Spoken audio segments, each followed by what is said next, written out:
गुब्बारे ले लो गुब्बारे, रंग बिरंगे गुब्बारे, नीले पीले गुब्बारे। गुब्बारे वाला लाल रंग के नीले पीले सभी गुब्बारे लाया।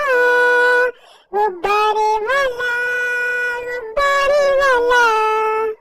एक कौवा गुब्बारे बेचने का जंगल में काम किया करता था। तब पक्षी कालू की आवाज सुनकर उसके गुब्बारे लेने आ जाते। एक शाम जब कालू गुब्बारे बेचकर आ रहा था, तभी उसकी नजर जंगल में बैठे कुछ पक्षियों पर पड़ी। जहाँ रानू चिड़िया ने उन्हें बताया, बहुत जल्द हमारे जंगल में बारिश शुरू होने वाली है। कल ही मुझे बादल भैया ने बताया था। रानू, पर हमारा घर तो बिल्कुल भी मजबूत नहीं है।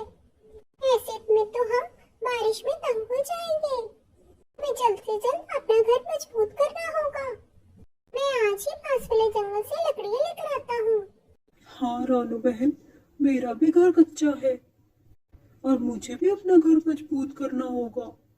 मैं आज ही कारी से बात करता हूँ और जल्द से जल्द अपने घर को पक्का करता हूँ। इतना कहकर कालू वापस अपने घर की ओर चल पड़ता है, जहाँ गौरी और उसका बेटा जग्गू उसका इंतजार कर रही होती हैं। कालू गौरी को सारी बात बताता है। पापा, फिर मेरा खिलौना कब आएगा? आप तो अपने सारे पैसे इस घर की मुरम्मत में लगा दोगे।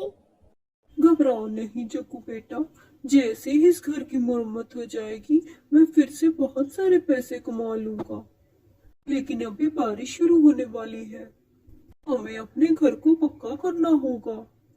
गौरी, चलो हम पहले अपने बेटे के लिए अनाज जमा कर ले।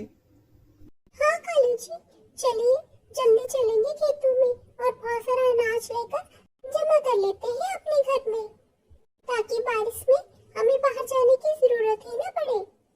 गौरी जल्दी से अपने बेटे जग्गू को सुलाकर कालू के साथ खेतों की ओर निकल पड़ती है। कालू और गौरी सबसे पहले लकड़ियां इकट्ठी करते हैं, ताकि वो अपने घर को मजबूत कर सके। और फिर वो दोनों अनाज के खेत में पहुंच जाते हैं। गौरी, यहाँ से हम अनाज इकट्ठा कर कर अपने घर ले जा सकते हैं और इस तरह बारिश में भी हमें मुश्किल नहीं होगी। हाँ कालू जी, आप सही कह रही हैं। हम जल्द से यहाँ से अनाज लेकर अपने बेटे जग्गू के पास चलते हैं। यही सोचकर वो दोनों अनाज तोड़ लेते हैं और उसे लेकर अपने बेटे जग्गू के पास अपने घर पहुंच जाते हैं। जग्गू भी उठकर उनकी राह देख रहा होता है। अपने मम्मी पापा को देखकर वो बहुत खुश हो जाता है। कालू और गौरी के घर पहुंचते ही बरसात शुरू हो जाती है। ऐसे ही कुछ दिनों तक बारिश लगातार चलती रहती है।